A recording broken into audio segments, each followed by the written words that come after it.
nuestra lectura del Evangelio de Marcos. Marcos nos ha dado nos ha ido mostrando a través del ministerio de nuestro Señor Jesucristo, a través de las palabras de sus palabras, eh, lo que significó vivir cerca del Señor, sin lugar a dudas. Y nos muestra también a nosotros lo que es vivir cerca del Señor.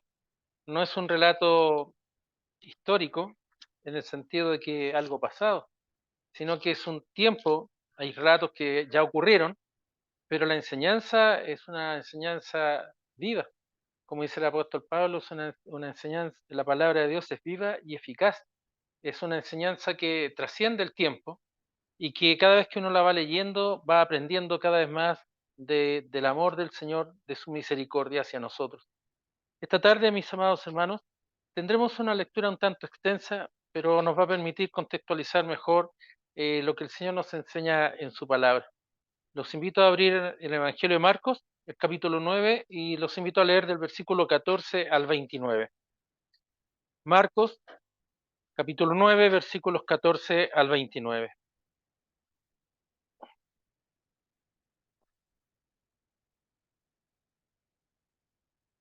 Evangelio de Marcos, capítulo 9, versículos 14 al 29.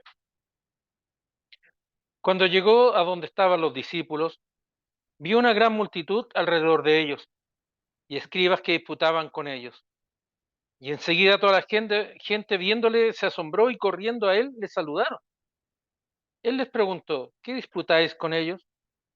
Y respondiendo uno de la multitud dijo, Maestro, traje a mi hijo que tiene un espíritu mudo, el cual donde quiera que le toma le sacude y echa espumarajos y cruje los dientes y se va secando. Y dije a tus discípulos que lo echasen fuera y no pudieron. Respondiendo a él les dijo, oh generación incrédula, ¿hasta cuándo he de estar con vosotros? ¿Hasta cuándo os he de soportar? Traédmelo. Y se lo trajeron. Y cuando el espíritu vio a Jesús, sacudió con violencia al muchacho, quien cayendo en tierra se revolcaba, echando espumarajos. Jesús preguntó al padre, ¿cuánto tiempo hace que le sucede esto? Y él le dijo, desde niño. Y muchas veces le echa en el fuego y en el agua para matarle. Pero si puedes hacer algo, ten misericordia de nosotros y ayúdanos. Jesús le dijo, si puedes creer, al que cree todo le es posible. Inmediatamente el padre del muchacho clamó y dijo, creo, ayuda a mi incredulidad. Y cuando Jesús vio que la multitud se agolpaba, reprendió al espíritu inmundo, diciéndole, espíritu mudo y sordo, yo te mando, sal de él y no entres más en él.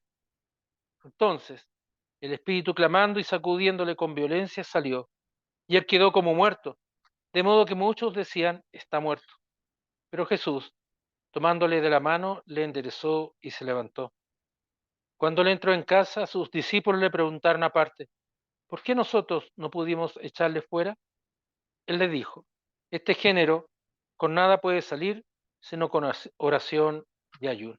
Que Dios nos bendiga la lectura de su santa palabra. Oremos.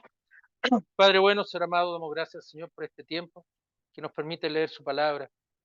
La palabra nos dice que somos bienaventurados, Señor, porque podemos leerla, escucharla, Señor, y guardarla. Pedimos por ello, Señor, la dirección del Espíritu Santo para cada uno de nosotros, Señor. Para mis hermanos y hermanas, para mi vida, Señor. Prepara, Señor amado, pedimos nuestros corazones para recibir este alimento, esta semilla que crecerá en nuestros corazones, Señor. Te damos gracias, Señor, porque nos permites acercarnos a tu casa de oración esta tarde, Señor. Gracias, Señor amado, damos porque nos permite leer su palabra y conocer su voluntad, Señor. Por eso, Señor, le pido el mayor de los cuidados para al tiempo de entregar la palabra, sea su voz la que se escuche, Señor, y no la idea de un hombre o un pensamiento humano, Señor. Le pido, Señor, que limpie mis pensamientos, mi corazón, limpie mis labios de hombre pecador, mis labios inmundos, Señor, porque su palabra justa, santa y buena, Señor, que es entregada a su pueblo. Por eso, Señor, le pido la mayor de las discreciones, la prudencia, Señor, la mayor de las misericordias, Señor, para mí, para entregar adecuadamente su palabra, Señor. Y a nuestro amado a través del Espíritu Santo en todo momento, para que seamos bendecidos, Señor, con su enseñanza. Gracias, Padre bueno, en el bendito nombre de nuestro Señor Jesucristo. Amén. Vamos a tomar asiento, hermanos. Veíamos la semana pasada cómo el Señor va obrando en la vida de los discípulos, cómo el Señor los va instruyendo. No aire acondicionado propio. Damos gracias al Señor porque nos va mostrando esa enseñanza tan directa que tuvo con sus discípulos. Con el momento, es impactante escuchar el testimonio de la transfiguración, de ir aprendiendo cómo el Señor se presentó transfigurado a Jacobo, a Pedro, a Juan, cómo estos hombres cumpliendo el mandato del Señor no dijeron nada de lo que habían visto, sino hasta que el Señor había partido de este mundo. En el Evangelio de Juan vemos el capítulo 1:14 como dice, y vivimos, en gracia vimos cómo el Señor da testimonio de la transformación. Y en 2 Pedro 1:17 Pedro dice, fuimos testigos en el Monte Santo de cómo el Señor Dios habló de su Hijo para que lo escuchasen, en Él tengo complacencia. Vimos cómo él da testimonio de la transfiguración, de ese tiempo especial que vivió Pedro, Juan y Jacobo. Y ahora vemos cómo el Señor también permite a su pueblo, en el versículo 10, 9, 10, que ellos puedan guardar la palabra entre sí, guardar la palabra entre sí, discutiendo qué sería aquello de resucitar de los muertos. El Señor veíamos la semana pasada cómo el Señor nos permite razonar en torno a la Escritura. Podemos hablar de escritura, claro, podemos equivocarnos. Recién hoy día le mencionaba a una hermana una cita y me equivoqué como estábamos delante bromeando, me faltaron un capítulo para llegar al puerto, pero a veces uno no tiene la claridad de la cita, pero no es el hombre el que manda, sino poder entender que el Señor nos va mostrando su palabra y podemos hablar de ella. Eso es el mensaje.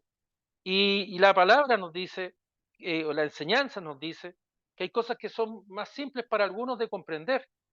Hay cosas que son más claras para usted, para mí, para poder comprenderlas. Pero hay cosas que también son más difíciles de poder comprender. No podemos tener todo el conocimiento. Ni siquiera los reformadores, Lutero, Calvino, Spurgeon, por mencionar uno de los grandes hombres que predicadores, tenían todo el conocimiento y el cabal conocimiento de Dios. Pero sí Dios nos permite que nosotros hablemos de cosas del Señor. Son conversaciones sanas, edificantes. Lo que sí dice la palabra, nos enseña la confesión de fe y la palabra, es que lo que no puede haber discusión, lo que no puede haber falta de entendimiento, que la salvación es por gracia. Eso está claramente expuesto. Y no podemos siquiera pensar en un minuto en que la salvación no es por gracia, es decir, por el amor, por la misericordia de Dios, a través de nuestro Señor Jesucristo, obrando en nuestros corazones, en nuestras vidas, por el obrar del Espíritu Santo.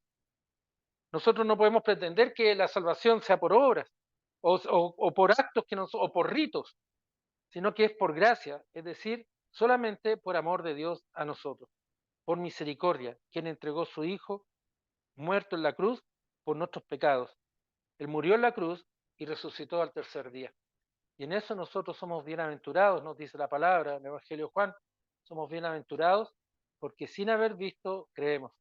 Se le dijo a Tomás, bienaventurados aquellos que sin ver han creído. Y eso es para nosotros una gran bendición. Es una bendición tremenda creer, porque la fe es un don dado por Dios, es un regalo de Dios. Se manifiesta en distintas maneras para nosotros. Y esta tarde vamos a hablar precisamente de la fe. El contexto en el cual se relata este relato, valga la redundancia, de este capítulo 9-14, el Señor ha vuelto con sus discípulos del Monte Santo, del Monte de la Transfiguración, y ven que hay una gran multitud alrededor de ellos, de los discípulos que habían quedado, y habían algunos escribas que disputaban con ellos. Y aquí vemos una diferencia entre la discusión que tenían los discípulos en el capítulo 9-10 con la disputa que tenían en el 9-14. Hay un acto contencioso, una confrontación, es esa disputa que tenían los escribas con los discípulos. Y es bueno cómo nos marca este paralelo, que en el 9-10 los discípulos discutían entre ellos qué significaba aquello de resucitar de los muertos. El Señor le está enseñando, tal como he dicho antes, en poner la mirada en las cosas de Dios y no en las de los hombres. Y aquí en el versículo, capítulo 34, 33 dice, quítate delante de mí, Satanás, le dice a Pedro, porque no ponen la mira en las cosas de Dios, sino en las cosas de los hombres. Y ahí tenemos una relación de entender las cosas de Dios. ¿Podemos hablar de las cosas de Dios? Sí. ¿Y es saludable hablar de las cosas de Dios? Sí. ¿Es saludable hablar de las cosas buenas del Señor? Es triste cuando en los hogares llegamos y hablamos mal de la iglesia. No estoy diciendo que no se pueda hablar mal de alguien ni conversar sobre alguien, pero cuando hablamos mal de alguien, mira este lo que pasó, mira el de allá, mira el de acá, y especialmente delante de aquellos que son incrédulos, que no conocen al Señor, nosotros vamos sembrando dolor, vamos sembrando amargura, vamos sembrando confusión en el corazón de las personas que no conocen al Señor. No estoy diciendo que el pastor sea intocable, no he dicho eso, o que los hermanos presbíteros no sean intocables, pero ¿qué nos dice la palabra? Conversemos como hermanos. Mateo 18 nos dice que si tú tienes un problema con tu hermano, ve y habla con él. Habla solas con él, dice. No lo publiques a todos, sino habla solas. Son los pasos bíblicos que el Señor nos va diciendo. Hay una conversación que es sana, pero aquí vemos como hay una disputa de los escribas con los discípulos, que la disputa es una pelea. Es una contingencia fuerte que se está dando. No dice que estaban ahí agarrándose a puñetazos, pero hay una disputa. ¿Frente a quién? A la multitud. Y la gente, Mateo dice la muchedumbre, se dio cuenta que venía el Señor y viéndole se asombró y corriendo a él le saludaron. Como diciendo, hoy viene el Señor Jesús, ahí viene el maestro, ahí viene el rabí, ahí viene el hombre de Dios. Sabedores ya ellos, por la fama misma que el Señor estaba llevando adelante, de su amor, de curar enfermos, de expulsar demonios, de la enseñanza, de la doctrina del perdón de los pecados y del arrepentimiento. No es solamente el perdón de los pecados, sino el verdadero arrepentimiento que es espiritual y es interno de cada uno de nosotros. Marco marca mucho eso al inicio del Evangelio, la enseñanza, la doctrina del arrepentimiento para el perdón de los pecados. ¿Y por qué nosotros nos arrepentimos? Porque tenemos un Señor al cual servimos, a un Dios todopoderoso, que nosotros nos humillamos frente al Señor. Humillarse tiene dos connotaciones. Un acto de humillar es cuando la persona rebaja a una persona, a alguien. Por ejemplo, si yo le digo a un niño, tú eres un necio, si le digo a un niño, tú no habiste nacido, no sé cómo estás en este lugar, mira las notas que sacaste, y me desahogo con él, lo estoy humillando. Eso es un acto, y eso es malo. Lo mismo ocurre en los matrimonios o en las familias. Cuando para tratar a alguien queremos ofenderlo, lo humillamos, lo rebajamos, le quitamos la autoridad. Cuando hablamos mal del presidente, nosotros también estamos humillando al presidente. Y no estoy diciendo que usted tenga que tener una afinidad política con él. No estoy diciendo lo que la Biblia nos dice, que nosotros tenemos que respetar a nuestras autoridades. Y nuestro deber no dice hablar mal de las autoridades, sino que nos dice orar por nuestras autoridades. Es nuestro deber, aunque duela, orar. Porque la oración fácil es la, Señor, gracias por lo que me has dado. Pucha, Señor, lo que pasa es que este gobierno a mí no me gusta. Mira los problemas que hay, mira la sociedad, mira aquí, no hacen esto, lo otro. Eso no es orar. Orar es pedir para que el Señor toque el corazón de ese gobernante, toque su corazón, toque su mente, tal como lo hizo con nosotros. Orar por ellos, por nuestro alcalde acá. Es cierto que el hombre ahí está tambaleando, ha tenido problemas, pero ¿cuál es mi deber como cristiano? Saco la pancarta y me pongo a desfilar porque no sé el problema que hay. Mi deber es silencioso, es reconocer la autoridad de Dios y orar por él, para que el Señor le dé paz, para que le dé entendimiento, para que el Señor obre en su corazón, para que el Señor obre en su vida y él reconozca a Cristo como su Salvador. Ese es mi deber. Aquí ellos disputaban y peleaban entre ellos. Y uno de las multitud que se había acercado le dices, maestro, traje a mi hijo que tiene un espíritu mudo. Comienza de esa manera este diálogo entre el Señor y este hombre.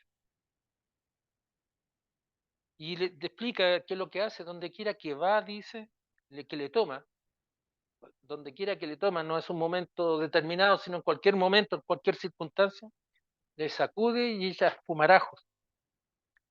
empieza a echar saliva con burbujitas y cruje los dientes y se va secando.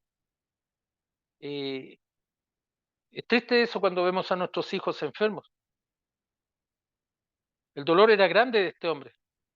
Algunos piensan y dicen este es un ataque de epilepsia, porque la epilepsia, las personas cuando caen botan espuma. Pero aquí el Señor no está hablando de una enfermedad, sino que está hablando del obrar de un demonio. No hemos de confundir eso. El Señor sana enfermedades, no cabe la menor duda, pero aquí hay una lucha espiritual.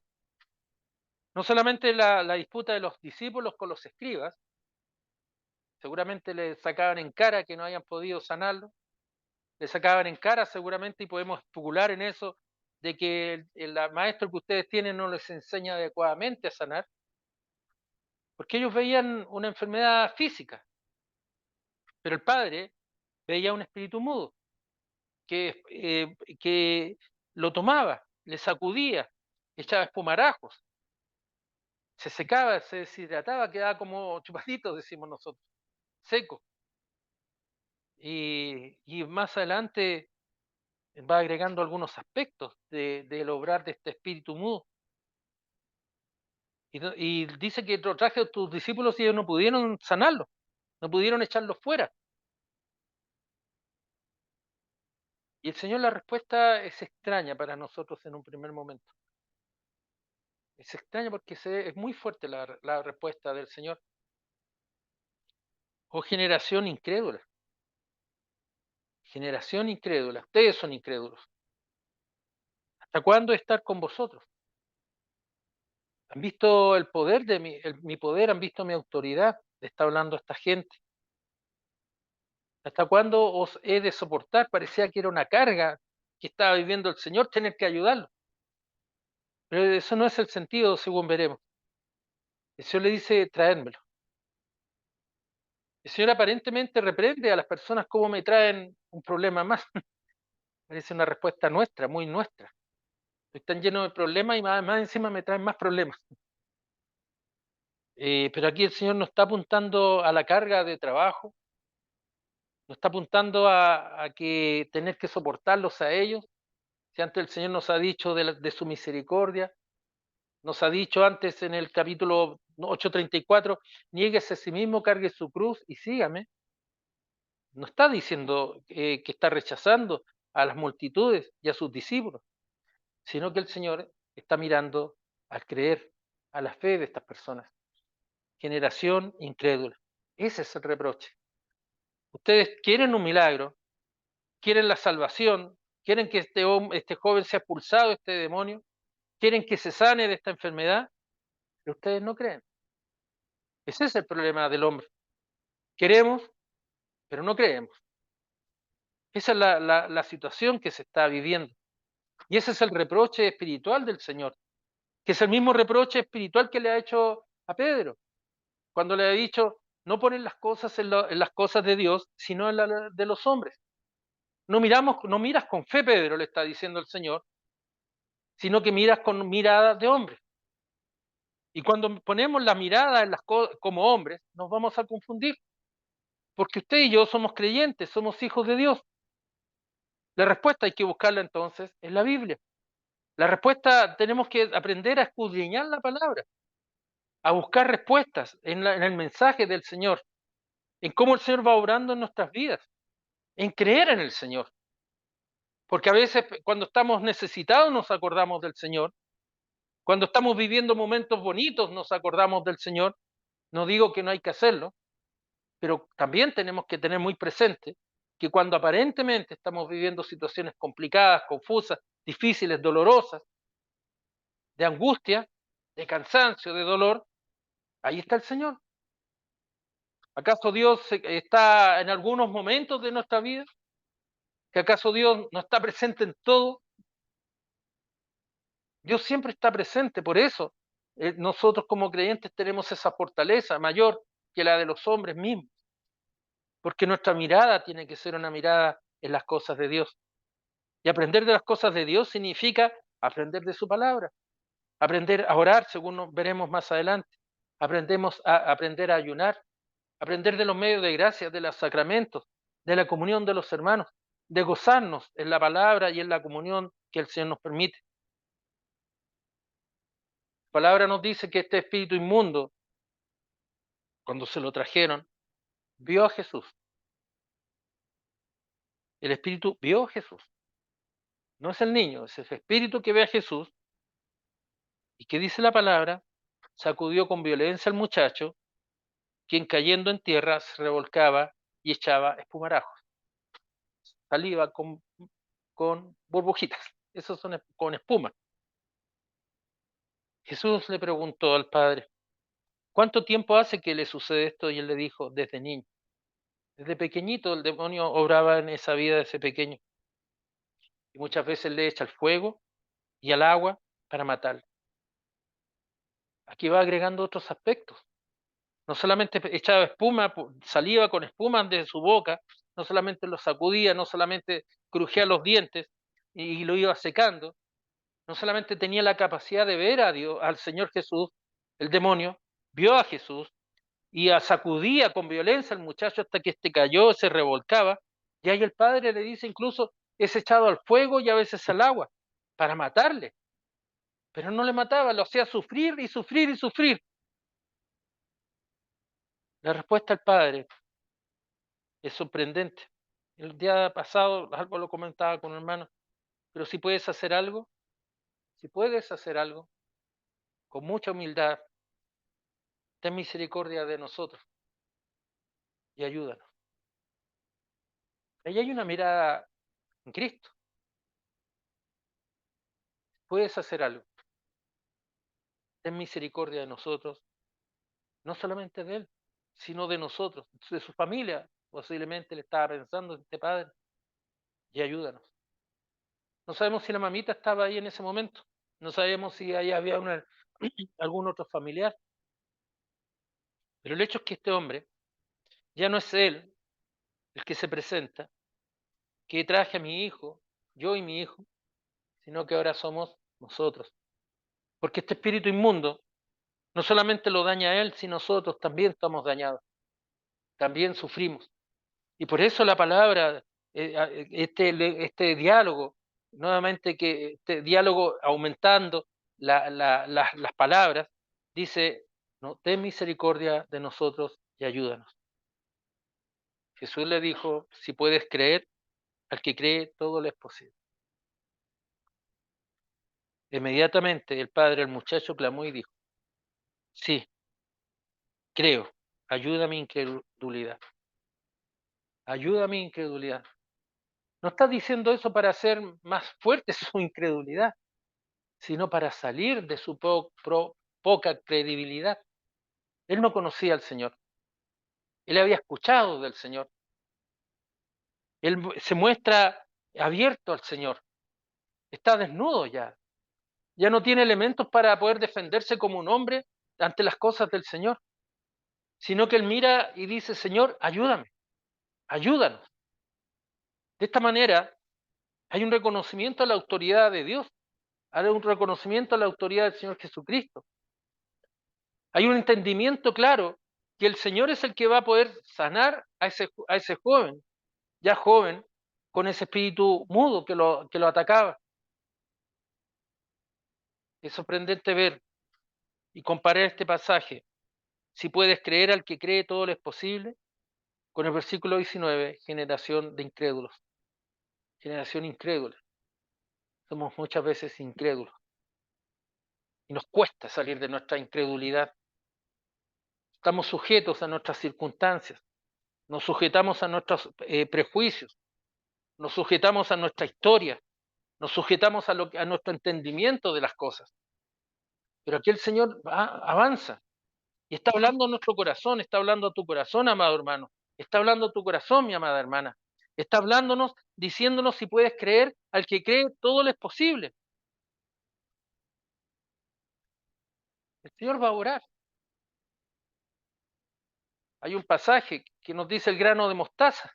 En Mateo une estos dos pasajes con esa hermosa parábola de un grano de mostaza. Si creyeres como un grano de mostaza. o sea, pequeñito, pero somos incrédulos, porque nuevamente ponemos nuestra vista en las cosas de los hombres, cómo solucionarlo estratégicamente, en la oportunidad, el mejor momento. Pero aquí el Señor nos está diciendo algo a nuestro corazón, a nuestro entendimiento, a nuestra fe. Pese a que este hombre tenía poca fe, ayuda a mi incredulidad. Él entiende que ese hombre con el que está hablando es especial, es Jesús. Él no entendía, no sabía estas cosas de lo que se estaba hablando, que era necesario que el Hijo del Hombre muriera y resucitara al tercer día. Él no sabía lo que iba a ocurrir en un tiempo más cuando el Señor fuera crucificado en la cruz, en medio de estos dos ladrones, como veíamos hace un par de semanas atrás. Tres crucificados, tres actitudes distintas. Uno rechazando a Dios, burlándose de Cristo, el otro humillándose frente al Señor, frente a Cristo, por su condición de pecador y reconociendo que Cristo era inocente, y Cristo humillado, crucificado, cumpliendo la voluntad del Padre para nosotros, cumpliendo la voluntad del Padre para nosotros. Es ese el milagro en la cruz.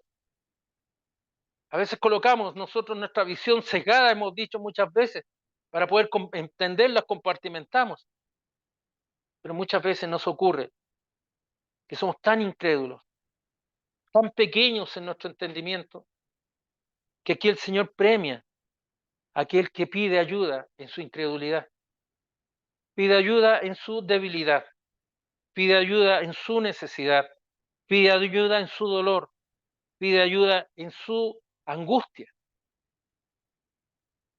Ten misericordia de nosotros y ayúdanos. Él ha abierto su corazón, Él ha abierto su corazón frente al Señor Jesús. Ya no son las circunstancias lo que importan a este hombre, ya no es este espíritu mudo que revuelca al hijo, que lo hace botar saliva, que lo hace lanzarse al fuego, al agua para querer matarlo, sino que es ayúdanos, ayúdalo a él, ayúdanos a nosotros. Un poco de ayuda pide él en mi incredulidad.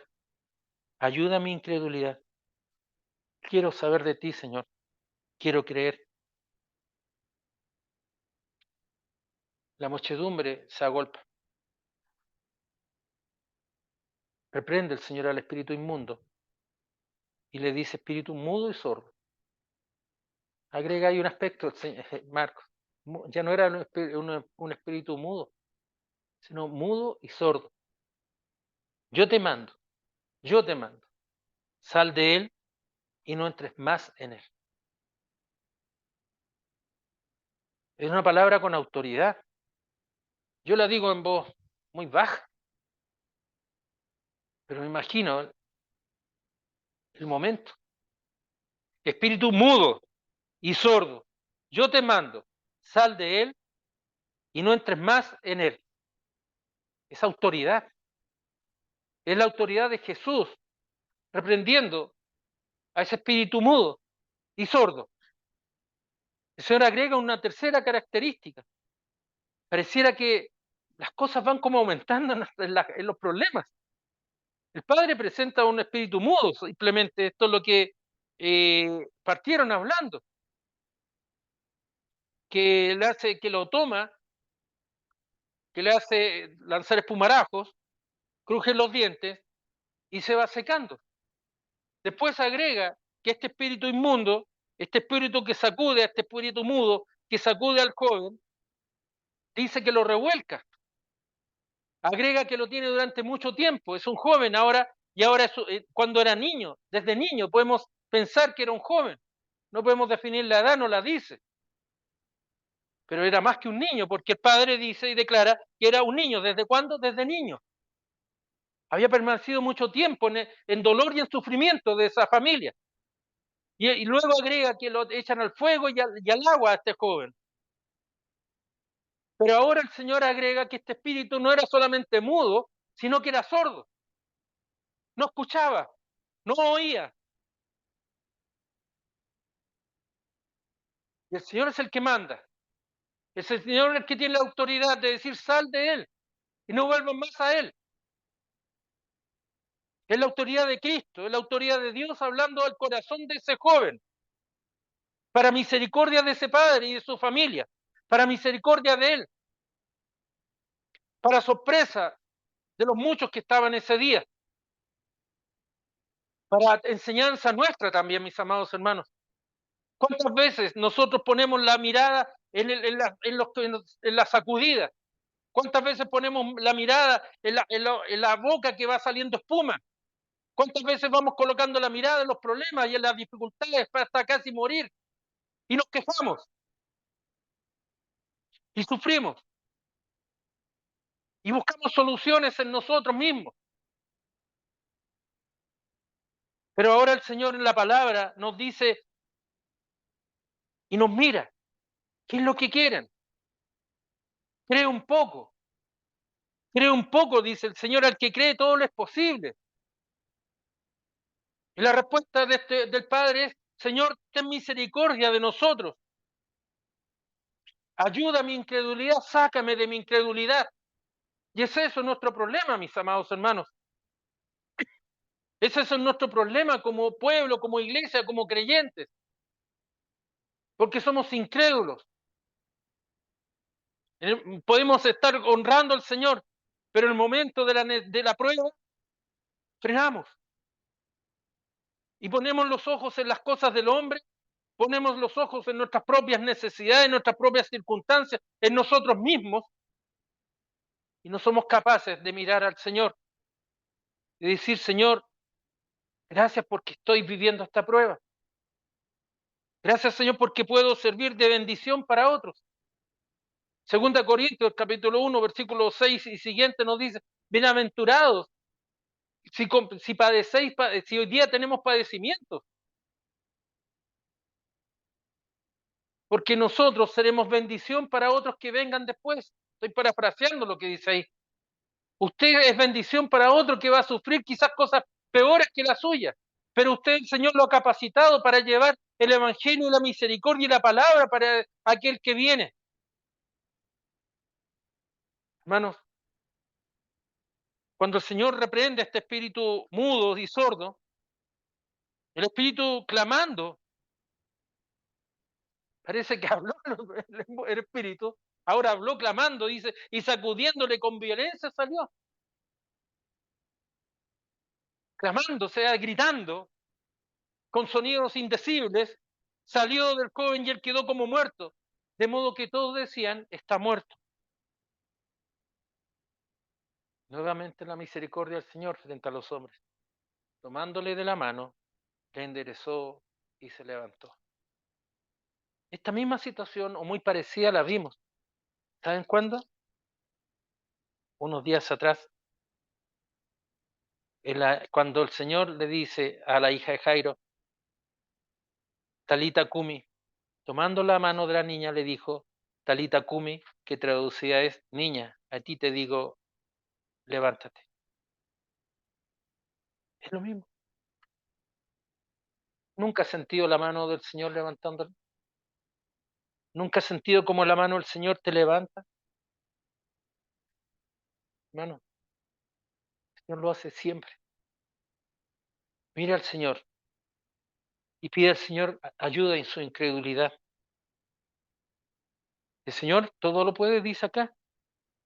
El Señor que hace creer y nos da el entendimiento bíblico y no es suerte, no es la casualidad, no es porque hoy día, pucha, estaba lindo el día y se me ocurrió pasar por el templo y escuchar la palabra de Dios, sino que es la palabra reservada para nosotros. Le tomó la mano, es el Señor el que nos levanta, es el Señor el que nos toma la mano, le endereza y el joven se levantó.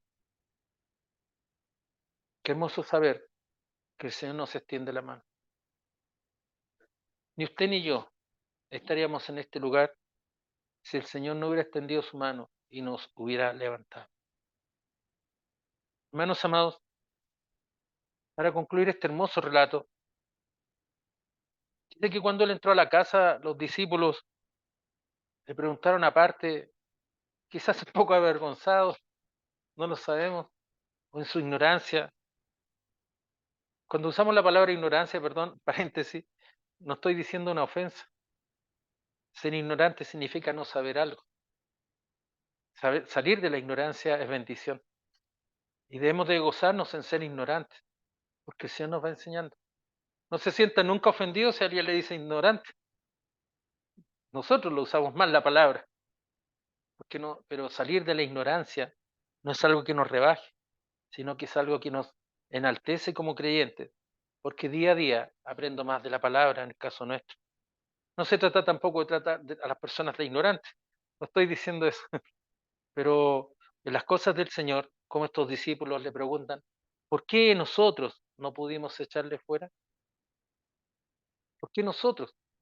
Como diciéndole, Señor, nosotros cumplimos paso a paso lo que tú nos enseñaste, te hemos visto, nosotros hemos hecho lo mismo que tú dijiste. ¿Y cuál es la respuesta del Señor? Los medios de gracia. Esta generación o este género con nada no puede salir sino con oración y ayuno. Medios de gracia, ¿o no? Son medios que el Señor nos da, medios que el Señor da a su iglesia, a usted, a mí, para poder conocer más la voluntad de Dios. Lo hemos mencionado muchas veces. La oración, el ayuno que el Señor está mencionando, la lectura de la palabra, los sacramentos, la comunión, son medios de gracia. Ejercitémonos en los medios de gracia. Exactamente, pidamos la ayuda del Señor. Quizás estos hombres no entendían todavía lo que era realmente vivir la fe en el Evangelio. No cabe la menor duda en ello. Pero nosotros somos bienaventurados porque podemos escuchar la palabra y saber que la fortaleza de la iglesia está acá, en la oración, en el ayuno y en la palabra. No dejemos nunca de congregarnos, nos dirá el apóstol Pablo, como aquellos que tienen por costumbre no hacerlo, ¿no es cierto? Congreguémonos, vivamos los sacramentos con gozo, con alegría y vivamos todo el tiempo la comunión que es en Cristo Jesús. Oremos. Padre bueno, ser amado, gracias Señor por este tiempo tan hermoso que usted nos da para aprender de su palabra. Gracias Señor por mostrarnos a ese hombre de poca fe, incrédulo, pero creyó en ti, Señor, y abrió su corazón, Señor, pidiendo ayuda en su incredulidad. Ayuda, Señor, ayúdame, ayuda mi incredulidad. Señor, enséñanos, Señor, a ser humildes ante ti, Señor. Enséñanos, Señor, a ser cuidadosos, Señor, prudentes, a poner nuestros ojos, Señor, en las cosas de Dios y no en de los hombres, a buscar solución de las cosas, Señor, no en mis pensamientos, no en mis ideas, sino en ti, Señor. Obra en mi corazón, Señor, y en el corazón de cada uno de nosotros, Señor, para que te miremos, Señor, y reconozcamos tu autoridad. Gracias, Señor, porque tu palabra es una palabra viva, eficaz, que habla en nuestras vidas, Señor, y nos enseña, Señor, de tu amor y tu misericordia. Tal como lo hiciste con ese joven, Señor, tú también lo haces en nuestra vida, Señor. Tal como lo hiciste con ese padre, Señor, tú lo haces en nuestras vidas, Señor. Doblamos nuestras rodillas, Señor, frente a ti. Y te damos gracias, Señor, por el alimento que tú nos das, por la fortaleza que tú nos das, Señor, por la vida, Señor, que tú das en nuestros corazones, Señor. Gracias, Señor, por este tiempo tan único que usted nos concede. En el bendito nombre de nuestro Señor Jesucristo. Amén.